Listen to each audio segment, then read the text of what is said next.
against technology.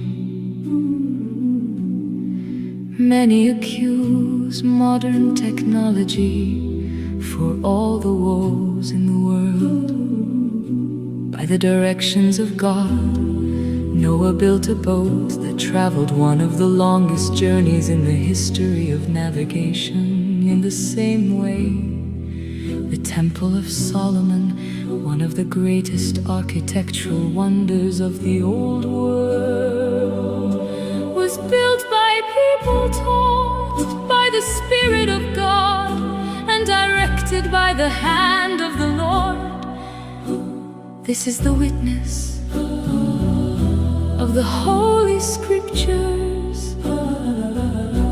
While people continually felt God above them, before them and around them, in the same way air and light is felt, they attributed and dedicated all their technological works and handiwork to Him, their Lord and Creator.